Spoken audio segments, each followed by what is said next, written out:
나눠드린 유인물 보시면서 말씀 나눕니다. 제목 한번 따라해 볼게요.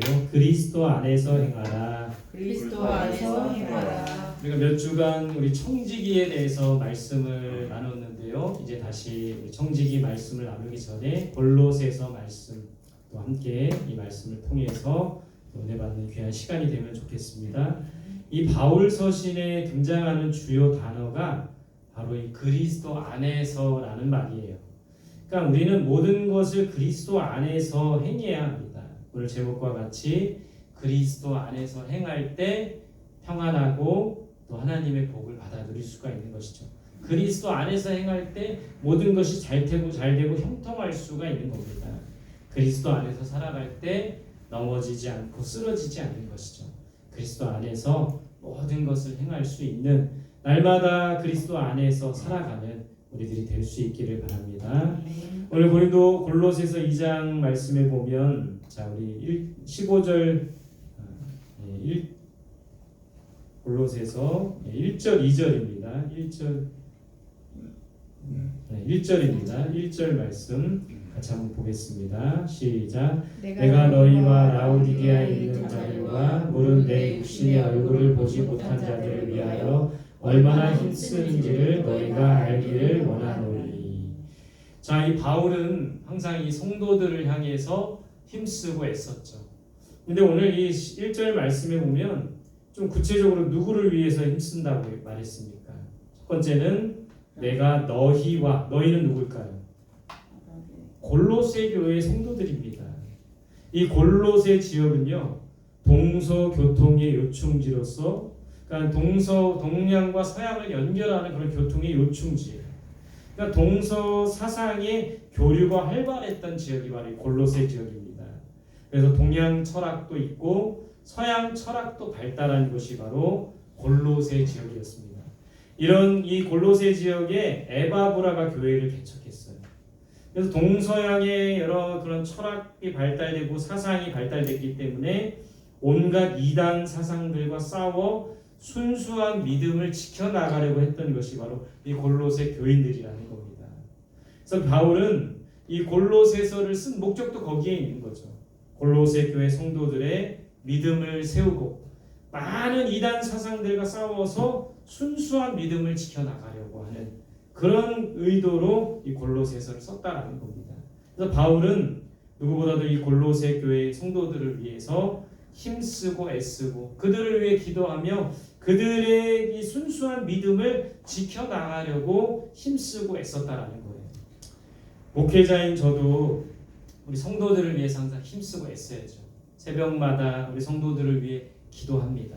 또 그들을 또 위해서 염려하며 또 말씀을 준비하며 그분들이 함께 이겨나가도록. 제가 지난주에 첩첩산중이라는 제목으로 말씀을 전했더니 어떤 분들이 무슨 일 있냐고 저보고 그런 문의를 하셨어요. 근데 뭐 우리 삶 속에 항상 어려움이 계속 첩첩산중처럼 쌓이는 것도 있지만 우리 성도들의 삶 속에 그런 어려움들이 계속되고 있는 부분들이 있기 때문에 그런 말씀을 또 전했다라는 겁니다. 어찌됐든 이 바울은 골로새 교회 성도들을 위해서 힘쓰고 애썼다라는 것을 보게 돼요. 자, 두 번째, 내가 너희와 또 누구를 위해서 힘썼습니까? 라오디게아에 있는 사람들, 그들을 위해 얼마나 힘쓰는지를 너희가 알길 원한다, 이런 말을 하고 있죠. 라오디게아 지역은 이 골로새 서쪽 16km에 떨어진 곳입니다. 이 골로새 옆에 있는 그런 도시예요. 이 라오디게아는 특별히 교통과 무역과 금융의 중심지였습니다. 면직과 모직이 발달했던 도시였어요. 그래서 이 도시는 재력이 풍부한 도시고 부족함이 없는 사람들이었습니다. 그래서 요한계시록에 보면 이 라오디게아 교회를 이렇게 평가하고 있어요. 계시록 3장 17절에 보면 너희는 부자라 부요하여 부족함이 없으나 실상은 가난하고 눈이 멀었다, 이렇게 평가하고 있어요. 그러니까 이 사람들, 이 라오디게아 지역은 굉장히 재력이 풍부한 도시였고 부족함이 없는 사람들이 모여서 살고 있는 도시였기 때문에 부족함이 없는 부자인 도시, 부족함이 없는, 그러나 실상은 가난하고 눈이 멀어 있는 그런 사람들이라고 평가하고 있다라는 겁니다. 여러분, 이 부족함이 없다는 게 좋은 게 아닙니다. 부족함은 없으나 실상은 가난하다라고 이 라오디게아 지역에 있는 사람들을 평가하고 있어요. 부족해야 하나님을 찾게 되는 거예요. 결핍이라는 것은 하나님을 만나는 열쇠가 된다는 겁니다. 여러분, 우리가 부족하고 뭔가 결핍이 있다는 것은 반대로 말하면 하나님을 찾게 된다는 거예요. 하나님 앞에 나오게 된다는 거예요. 우리가 예배의 자리에 나오지만 또 새벽에 기도의 자리에 나오지만 뭔가 부족함이 있고 결핍이 있으면 더 간절히 하나님을 찾게 되는 것이 아닙니까? 부족해야 하나님을 찾게 되는 거예요. 결핍이 하나님을 만나는 열쇠라는 것을 기억하면서 우리 삶 속에 어떤 부족함이 있든 어떤 결핍이 있든지 간에 그것이 곧 하나님을 만나는 열쇠가 될 수 있기를 바랍니다. 그 부족함 때문에 더 하나님을 찾고 구하는 우리들이 될 수 있기를 간절히 소망합니다. 세 번째, 이 바울은 누구를 위해서 힘쓰고 애쓴다고 했습니까? 1절 후반부에 보면 내 육신의 얼굴을 보지 못한 사람들 이렇게 돼 있어요. 그러니까 이 골로새 교인들과 라오디게아 교회 바울이 계속 전도 여행을 하면서 1차, 2차, 3차 전도 여행을 하면서 많은 성도들의 얼굴을 봤습니다. 그러나 이 얼굴을 보지 못한 사람들도 있어요. 바울의 편지를 통해 믿음을 세워나가고 또 바울이 이때는 뭐 인터넷도 없었잖아요. 스마트폰도 없었잖아요. TV도 없었던 때잖아요. 직접 보지 못하면 볼 수가 없는 겁니다.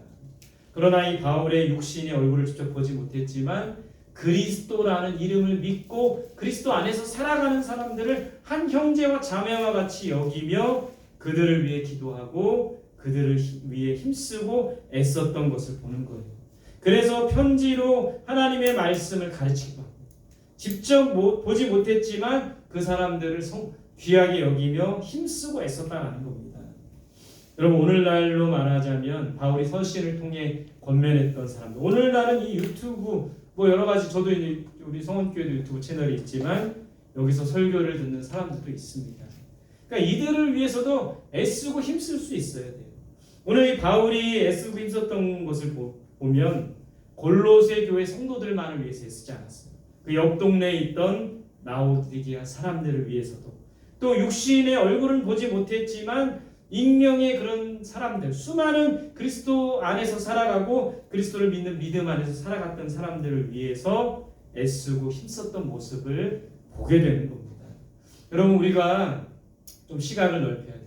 우리 성원교회 성도들을 위해서 우리가 힘쓰고 애써야 되지만 옆교회, 옆에 있는 교회 성도들도 우리가 그리스도 안에서 하나인 것을 생각하며 그들을 위해서 함께 기도하고 또 힘써야 되는 겁니다.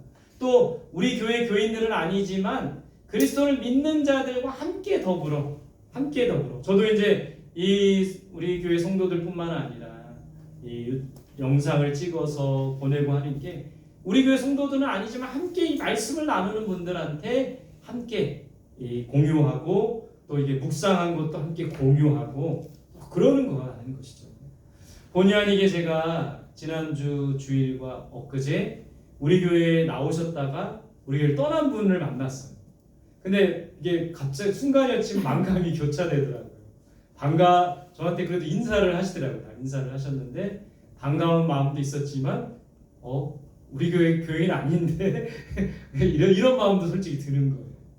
근데 여러분, 우리가 좀 그리스도 안에서 한 형제 자매라는 마음을 가지고 넓은 마음, 우리 교회를 잠시 왔다 떠나는 사람도 그 사람이 어느 곳에서든지 믿음을 잘 정착하고 뿌리 내릴 수 있어야 된다는 마음, 또 혹시나 그 사람이 다시 우리 교회 왔을 때 갔다가 왜 왔지? 이런 마음이기보다는 사랑으로 품어줄 수 있는 그런 마음이 있어야 된다라는 것을 오늘 바울을 통해서 우리가 배우게 된다라는 겁니다. 그래서 우리 교회 교인들을 위해서도 기도하지만 우리가 함께 기도 동역자들은 많을수록 좋은 거예요. 우리 교회 교인들뿐만 아니라 많은 분들과 기도를 나누고 함께, 여러분 그 부산 해운대에서 10만 명이 모여서 기도했던 일들 아십니까? 지난주 주일에 있었던 일이에요. 제가 보니까 외국에서도 해외에서도 제주도에서도 그 해운대 뜨거운 볕에 그 모래 위에 앉아서 5시간, 6시간을 기도하는 분들이 있었어요. 함께 이 나라를 위해서 기도하고 이 민족의 그런 죄악을 위해서 기도하는 그들의 모습을 보면서 우리가 함께 그리스도 안에서 함께 한 형제요 자매요 함께 동역해야 될 사람들이구나. 그것을 보게 된다는 겁니다. 오늘 바울과 같이 함께 동역하는 일에 힘쓰고 애쓸 수 있는 우리 모두가 되시기를 바랍니다. 자, 두 번째, 바울이 힘쓰고 애썼던 이유는 뭐라고 설명하고 있습니까? 우리 2절을 표준세번역으로 제가 적어놨습니다. 같이 읽어볼게요. 시작. 내가 이렇게 하는 것은 그들이 사랑으로 결속되어 마음의 격려를 받음으로써 풍부하고도 완전한 이해력을 갖게 하고 나아가서는 하나님의 비밀인 그리스도를 깨닫게 하려는 것입니다. 자, 바울이 골로새 교인들을 위해서 애쓴다고 했죠. 라오디게아 사람들을 위해서 힘쓰고 애쓴다고 했죠. 육신의 얼굴은 보지 못했지만 그리스도 안에서 살아가는 사람들을 위해서 애쓰고 힘쓴다고 했어요. 그 이유가 뭐라고 설명합니까? 세 가지를 제가 정리했어요. 첫 번째는 그들이 사랑으로 결속되어 마음에 뭐를 받기 위해서? 격려를 받기 위해서. 여러분, 우리는 사랑으로 하나 되어야 합니다. 우리 교회, 우리 가정, 우리 공동체가 사랑으로 하나 될 수가 있는 거예요. 그걸 위해 힘써야 돼요. 두 번째는 서로를 격려해야 되는 거죠. 위로와 격려를 주어야 합니다. 위로와 격려가 필요한 세상이죠. 많은 사람들이 위로받기를 원합니다. 격려받기를 원해요. 우리 교인들을, 저도 지난주 주일날 우리 아이들이 예배를 막 집중하지 못해가지고 예배 끝나고 나서 불러가지고 막 야단치고 혼냈는데 그러고 나서 좀 후회했어요. 그래도 잘한다고 격려하고 칭찬해야 되는데 그러니까 몇 주간 제 마음속에는 몇 주간 지켜봤는데도 계속 그래 그러면서 야단을 쳤는데 더 품어주고 위로해주고 격려해주는, 물론 여러분 우리 교인들이 목회자들이 또 함께 경책할 때도 필요한 겁니다. 그러나 또 위로해주는 마음도 있어요. 격려해주는 마음. 우리 다음 세대의 아이들이 이곳에 와서 예배 드리는 것 자체가 귀한 거예요. 어떻게 보면 격려해주고 또 그들이 때로는 예배 가운데 막 돌아다니기도 하고 막 정신없게도 하고 예배 방해가 된다 할지라도 이 자리에 나오는 것 자체가 귀하다라는 것을 생각해야 되는 거죠. 그죠? 더 얼마나 자고 싶겠습니까? 집에서 게임하고 싶겠습니까? 그래서 다음 세대들을 위로하고 격려하고 또 우리 성도들을 위로하고 격려할 수 있는 우리들이 될 수 있기를 바랍니다. 두 번째, 바울이 힘쓰고 애썼던 이유는 뭡니까? 오늘 두 번째 보시면 풍부하고 완전한 이해력을 갖게 하기 위해서. 뭘 이해하는 걸까요? 하나님과 그리스도에 대한 완전한 이해력이 필요했던 거예요. 바울이 이 성도들에게 말씀을 전하고 서신서를 쓰고 편지를 쓰고 그들을 끊임없이 가르치고 온전한 복음을 전했던 것은 하나님과 그리스도에 대해 완전한 이해를 할 수 있는 이해력이 필요했던 겁니다. 그 사람들에게. 그러기 위해서 하나님의 말씀과 교리를 가르쳤던 거예요. 바울은 성도들의 이해력을 위해 가르치고 말씀을 전하고 편지로 권면했다라는 겁니다. 여러분, 우리 성도들이 올바로 하나님을 이해할 수 있도록, 올바로 이해하지 못하기 때문에 이단에 빠지기도 하고 올바로 가르침을 받지 못했기 때문에 잘못된 길로 갈 수밖에 없는 것이죠.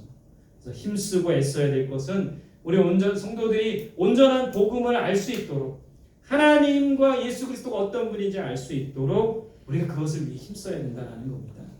자, 세 번째, 바울이 힘쓰고 애썼던 이유는 뭡니까? 하나님의 비밀인 그리스도를 깨닫기 위해서. 근데 왜 그리스도는 하나님의 비밀일까요? 비밀은 모든 사람이 알 수 있는 것이 아닙니다. 누가 알 수 있어요? 누구만 알 수 있게 하기 위해서. 믿는 자가 알 수 있게 하기 위해서. 하나님을 아는 자가 알 수 있게 하기 위해서. 예수님께서 복음서에 보면 비유로 많이 가르쳐 주시잖아요. 비유로. 왜 어렵게 비유로 가르쳐 주시는 겁니까? 예수님이 비유로 말씀하신 이유가 뭐예요? 비유로 가르치시고 나서 꼭 제자들을 불러다가 그 비유를 풀어주셨어요. 왜 그런 겁니까? 그러니까 모든 이 그리스도가 하나님의 비밀인 이유는 누구나 아무나 다 그리스도를 알고 믿고 하나님에 대해서 아는 것이 아니라 하나님을 온전히 믿는 사람, 그리스도를 온전히 믿는 사람이 그것을 깨닫게 하기 위함이라는 겁니다. 하나님의 비밀이 그리스도 안에 담겨 있다는 겁니다. 그리스도를 깨닫게 하려고 오늘 이 바울은 힘쓰고 애쓰고 있는 거예요. 오늘 이 성도들이 또 우리 주변의 많은 사람들이 그리스도가 어떤 분인지 알게 하기 위해서 힘쓰고 애쓰는 오늘 바울의 모습을 보게 되는 겁니다. 다음 장 보세요. 자, 그리스도 안에는 그럼 도대체 무엇이 있습니까? 오늘 왜 바울은 골로새 교인들에게, 라오디아 사람들에게, 믿는 그리스도인들에게 그리스도 안에서 행하라고 하는 겁니까? 도대체 그리스도 안에는 무엇이 있기 때문인 거예요. 3절에 보면 1번 보세요. 지혜와 지식의 모든 보화가 감추어져 있다. 그 안에는 지혜와 지식의 모든 보화가 감추어져 있느니라. 예수 그리스도 안에 무한한 지혜와 지식이 담겨 있는 겁니다. 그러면 우리는 그리스도 안에 있으면 지혜와 지식을 얻을 수가 있는 거예요. 왜 이것을 감추어 놓았다고 합니까? 왜 감추어진 보화라고 해요? 우리 복음서에 보면 밭에 감추인 보화 이야기가 나오죠. 모든 사람이 알 수 없도록 오직 예수 그리스도 안에 있는 자들만이 그 보화를 발견할 수 있도록, 예수 그리스도를 믿는 자만이 보화를 발견할 수 있도록 했다라는 겁니다.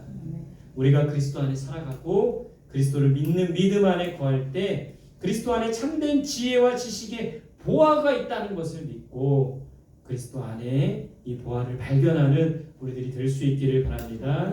두 번째, 그리스도 안에는 뭐가 있대요? 신성의 모든 충만이 있다. 9절에 이렇게 돼 있죠. 그 안에는 신성의 모든 충만이 육체로 거하시고. 이게 무슨 말일까요? 공동번역 성경에 이렇게 돼 있어요. 하나님의 완전한 신성이 예수 그리스도 안에 있다.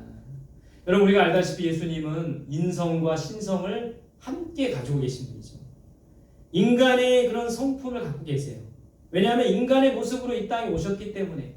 인성을 가지신 이유는 인간의 모든 나약함을 아시고 그들을 구원하기 위해서 인성을 가지신 것이죠. 신성을 가지신 이유는 뭡니까?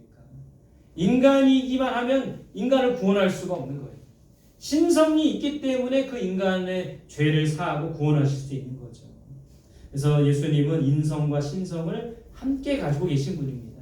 예수 그리스도 안에 있으면 우리는 하나님의 신성, 하나님의 거룩한 성품에 참여할 수가 있는, 우리 그리스도인들도 여러분 이 땅을 살아가는 육체를 갖고 있는 사람들이지만 하나님의 거룩한 성품이 우리 안에 있어야 되는 거예요.